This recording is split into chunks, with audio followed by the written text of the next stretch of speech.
Hello, आज हम बात करेंगे what is in the Putin's mind. Means Putin के माइंड में आखिर क्या चल रहा है। और मैं हूँ राजकमल। तो चलिए इस वीडियो को स्टार्ट करते हैं।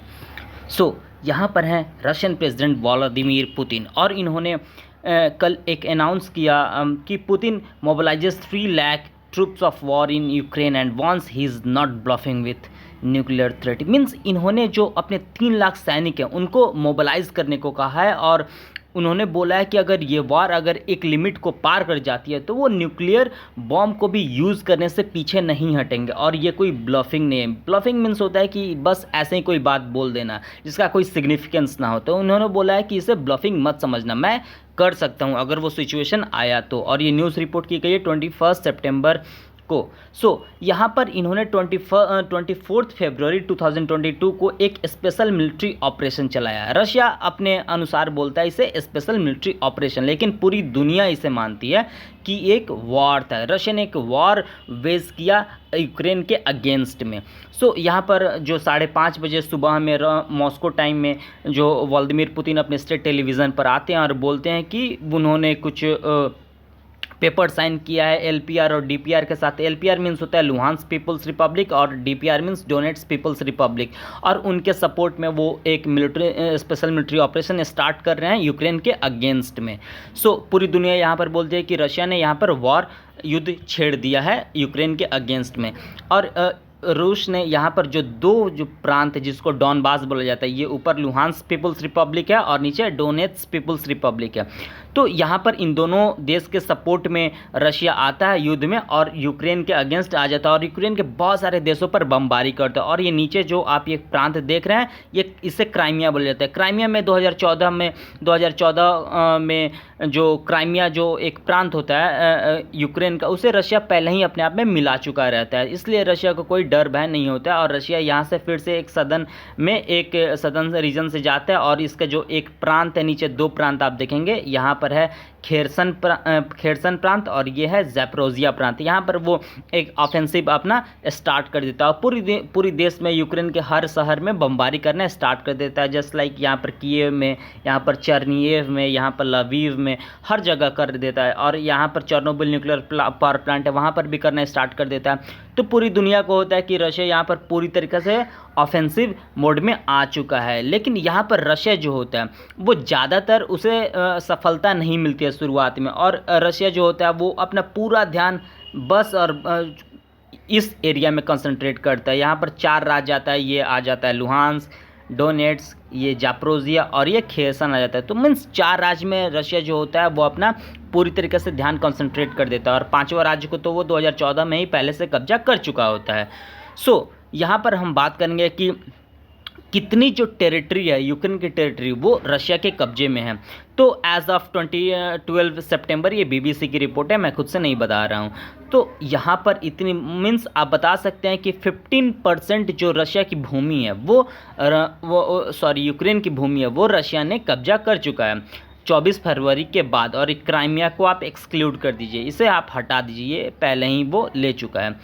यहाँ पर एक न्यूज़ आता है, कल ही न्यूज़ आता है कि जो रशिया जो है वो पूरी तरीक़ा से जो प्रांत है, जो 4 प्रांत को ऑक्युपाई किया है, वहाँ पर वो एक रेफरेंडम कराने जा रहा है। और रेफरेंडम के द्वारा ये जो चारों प्रांत है वो रशिया में शामिल हो जाएंगे। और ये 4 राज्य है, ये लुहांस्क हो गया, डोनेट्स हो गया, ज़ैपोरिज़िया हो गया और ये खेरसन हो गया। तो ये चारों राज्य में होने वाला है। तो यहाँ पर जो बात आती है कि तो बहुत सारे लोग होते हैं जो न्यूज़ सुनते हैं वो इमोशनल हो जाते हैं कि यहाँ पर रशिया जो इतनी शक्तिशाली देश है वो एक छोटे से देश जो यूक्रेन होता है उस पर हमला बोल देता है। लेकिन ऐसा कुछ नहीं है, इसमें बिल्कुल भी, इस बात में बिल्कुल भी दम नहीं है। क्योंकि जो नाटो है, नॉर्थ अटलांटिक ट्रीटी ऑर्गेनाइजेशन, उसका फुल सपोर्ट है यूक्रेन को। और वो यूक्रेन को पूरा latest state of the art weapon दे रहा है, पूरा सैटेलाइट इंफॉर्मेशन दे रहा है। उसके बहुत सारे टेक्नीशियंस हैं, मिलिट्री ऑपरेशन स्ट्रेटजिस्ट हैं जो कीव में बैठे हुए हैं। और ये जो व्लादिमीर जेलेंस्की, इनको वो एडवाइस कर रहे हैं कि आप ऐसे काउंटर ऑफेंसिव चलाइए रशिया के अगेंस्ट, वैसे करिए। और ये हरदम ये डायरेक्ट कॉन्टैक्ट में है जीन स्टोल्टेनबर्ग हैं जो नाटो के चीफ हैं। और नाटो में आपको जैसा ही पता है कि 30 देशों का ये अलायंस है। मीन्स ज़्यादा से ज़्यादा हम बोल सकते हैं तो United states, United kingdom, France, Germany, Belgium, Netherlands, ये जो पावरफुल कंट्री है इनका एक संगठन है। और इनके कुछ सैटेलाइट स्टेट्स हैं, जैसे लाइक पोलैंड है, रोमानिया है, बल्गारिया है, हंगरी है। तो ये इनके सैटेलाइट स्टेट्स है। ये बोलते हैं कि आप जाओ इस कंट्री को मिसाइल दे दो, मिलिट्री एड दे दो, तो ये सिंपल से कर देते हैं। तो यहाँ पर नाटो जो है वो फुल सपोर्ट में यूक्रेन के आ चुका है। तो यहाँ पर ऐसा नहीं है कि यूक्रेन बहुत ही ज़्यादा कमज़ोर है, यूक्रेन लड़ रहा है, ऐसा कोई बात नहीं। यूक्रेन बहुत ज़बरदस्त उसको मदद मिल रही है नाटो से। और यहाँ पर जस्ट लाइक आप यहाँ पर नाटो का ऑफिशियल स्टेटमेंट आप सुनेंगे, क्योंकि ये जो टेक्स्ट है ये मैंने नाटो के वेबसाइट से लिया है। यहाँ पर नाटो बोल रहा है कि NATO and allies continue to provide Ukraine with unprecedented levels of support, helping to afford its fundamental right to self defence. Means right to self defence के लिए ये अनप्रेसिडेंटेड लेवल्स ऑफ सपोर्ट देते रहेंगे। Since 2014 in the wake of Russia Ukraine conflict, cooperation has been intensified in critical areas. Critical areas means होता है military areas और intelligence areas. इनका मतलब ये इनफॉर्मल वे में बोल रहे हैं कि क्रिटिकल एरियाज़। सो यहाँ पर हम देखेंगे कि यूक्रेन, जो बहुत सारे लोग न्यूज़ में दिखाया जा रहा है कि यूक्रेन के लोग मासूम है, यूक्रेन की जो सरकार है मासूम है, यूक्रेन की सरकार के लोग पास गजब की मोटिवेशन आ गई है, पता नहीं कौन सा चूरन वो लोग खा लिया है कि रशिया की सेना को भगाते जा रहे हैं। लेकिन यहाँ पर वो कैसे उनके अंदर वो कौन सा चूरन वो लोग खा लिया है कि उनके अंदर वो ज़बरदस्त मोटिवेशन आ गया। यहाँ पर जस्ट लाइक मैंने बताया कि नाटो कंट्रीज़ है वो ज़बरदस्त उनको मदद दे रही हैं। ऑफिशियल रिकॉर्ड्स के अनुसार यूनाइटेड स्टेट्स ने अभी तक $25 बिलियन दे चुका है, इंग्लैंड ने $4 बिलियन दे चुका है, पोलैंड ने 1.8, जर्मनी ने 1.2, कनाडा ने 930 मिलियन, चेक रिपब्लिक ने 340 मिलियन, डेनमार्क ने 270 मिलियन, लातविया ने 250 और ऐसे ही इस्टोनिया और ऑस्ट्रेलिया ने दिया। हालांकि यहाँ पर कुछ ही देशों का मेंशनिंग है। यहाँ पर जितने भी नाटो कंट्रीज़ हैं वो 30 नाटो कंट्रीज़ हैं, सब ने कुछ ना कुछ दिया है। और यहाँ पर ये ऑफिशियल रिकॉर्ड्स के अनुसार इतना, मतलब यहाँ पर रिकॉर्ड है $34 बिलियन के, ये ऑफिशियल रिकॉर्ड्स के अनुसार है। अनऑफिशियल पता नहीं कितना भेजेंगे और कितना लेटेस्ट इक्विपमेंट भेजेंगे, जिसमें एक हिमार भी शामिल है, जो कि हाई अल्टीट्यूड जो मिसाइल डिफेंस सिस्टम है वो इन्होंने सप्लाई किया यूनाइटेड स्टेट्स और यूनाइटेड किंगडम ने यूक्रेन को।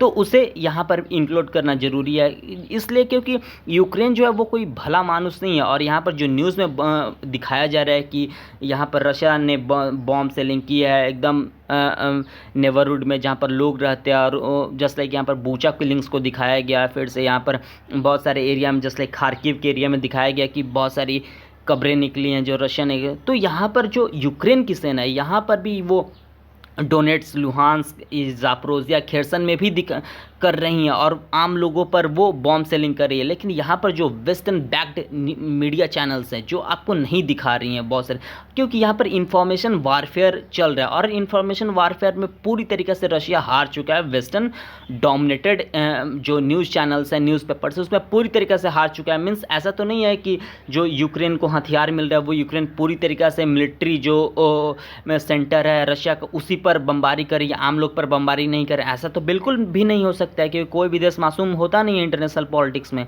सो यहाँ पर बिल्कुल भी इंफॉर्मेशन वारफेयर रशिया हार चुका है और दिखाया जा रहा है कि रशिया पूरी तरह से आम लोग पर बमबारी कर रहा है, ऐसा बिल्कुल भी सच्चाई नहीं है। हाँ, रशिया कर रहा है तो यूक्रेन भी कर रहे हैं आम लोग पर बमबारी। और यहाँ पर डोनेट्स और लुहांस्क जो है यहाँ के लोगों पर तो यूक्रेन ने 1990 से लेकर 2014 तक गजब का अत्याचार किया। दैट्स वाई वहाँ पर सिविल वार का सिचुएशन क्रिएट हुआ है। तो यहाँ पर ऐसा ही नहीं है कि कोई कंट्री आता है और आपकी कंट्री में दखल देना स्टार्ट करता है। अगर आपके अंदर कुछ प्रॉब्लम है तो उस प्रॉब्लम को सॉल्यूशन कीजिए, ना कि प्रॉब्लम, अगर अंदर प्रॉब्लम सॉल्यूशन कीजिए तभी बाहरी देश कुछ ये कर पाएंगे। अगर आप नहीं सॉल्यूशन कर पाएंगे तभी जो आपके अंदर के जो लोग हैं वो बाहरी लोगों से समर्थन मांगेंगे।